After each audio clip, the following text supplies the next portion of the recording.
Bonjour à tous et bienvenue sur votre escale astro, énergie générale de la nouvelle lune du 1er avril. Voici un nouveau cycle qui va activer la nouveauté car la nouvelle lune se positionne en bélier, premier signe du zodiaque et donc initiateur des choses. L'univers nous propose de contacter notre esprit d'initiative pour aborder la vie sous un nouvel angle de vue, de compréhension et d'action. La nouvelle lune est en effet conjointe à Mercure, planète de la communication, et ce trio se situe en maison 12 à l'heure de la conjonction pour Paris. Qu'est-ce que la maison 12? C'est la maison des secrets, de l'intériorité, de nos rêves, de nos aspirations profondes et inspirations. C'est là où on se connecte à ce qui est plus grand que nous. Pour certains, ce sera par l'artistique, pour d'autres, ce sera à la spiritualité ou tout autre moyen qui nous permet d'agir en pleine conscience de ce qui se joue en nous. Qu'on soit au début d'un cycle ou au début de la fin d'un cycle, une connexion intérieure peut nous souffler que même si on ne voit pas tout, ça se passera bien. La conjonction à l'astéroïde Chiron ajoute une envie de guérison, un besoin de transmuter une blessure pour se sentir peut-être plus fort qu'avant ou encore repartir d'un bon pied. Nous pouvons nous occuper de soigner une sorte d'épine dans notre vie ou décider d'aider les autres à retirer la leur par une approche compréhensive et éveillée. C'est Mars, planète de l'action, qui maîtrise cette lunaison et il va nous aider à avancer. Mais à avancer un peu sous contrôle. Mars, planète de fougue et de dynamisme, est en Verseau, conjoint à Saturne, la discipline, et aussi conjoint à Vénus, l'amour et les valeurs.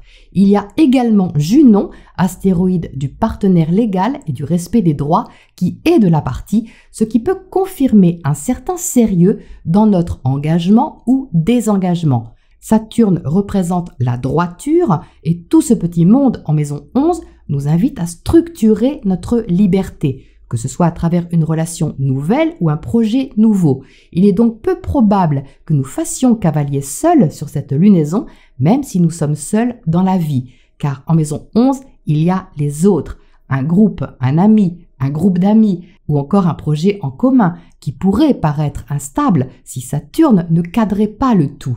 La notion d'indépendance mutuelle sera donc à respecter et si on travaille avec quelque chose qu'on aime ou quelqu'un qu'on aime, la notion de sérieux sera présente. Si par contre on se rend compte qu'il faut mettre fin à quelque chose, même si c'est douloureux, cela devra être fait dans les règles. Autre conjonction sur cette lunaison, celle de Jupiter et Neptune en Poisson. Ça, c'est une grosse vague intérieure. Jupiter amplifie ce qu'il touche et en arrivant auprès de Neptune, il amplifie quoi? Le ressenti, l'imagination, les qualités réceptives et émotionnelles. C'est une très belle énergie de sensibilité qui va augmenter l'envie de suivre nos rêves et idéaux. Le tout sera de savoir faire la part des choses entre le rêve et la réalité, car n'oublions pas que Neptune peut être aussi porteur d'illusions. Il sera donc prudent de rester bien centré et les pieds sur terre pour prendre le temps de lever certains voiles et ne pas se laisser submerger par nos émotions ou notre imagination débordante. Alors ces émotions peuvent être très belles, évidemment, et on se le souhaite, n'est-ce pas? Surtout que ce soleil en bélier va nous donner envie de tenter l'aventure et de répondre à l'appel du printemps. Il y a quelque chose à oser ou à libérer qui passera par l'acceptation qu'on ne peut pas tout contrôler. C'est une information à bien garder à l'esprit. On pourra se faire une raison avec Saturne et afficher une certaine logique dans nos actions et nos sentiments, mais au fond de nous se jouera une autre partie, bien plus secrète et connectée à une immensité ni explicable ni définissable. Si je devais imager, je dirais que cette lunaison pourrait ressembler à une chasse au trésor sous-marine. Il y a une certaine excitation à expérimenter l'inconnu en ayant pris soin de s'équiper du matériel adéquat, tout en étant guidé par un référent.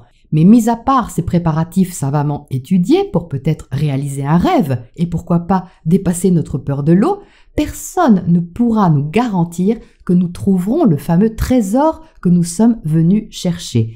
Et c'est sur cet aspect que nous serons invités à lâcher prise. Pour l'instant, voilà pour les énergies de cette nouvelle lune que je vous souhaite aventureuse, guérissante et inspirante et je vous retrouve très vite pour les guidances par signe.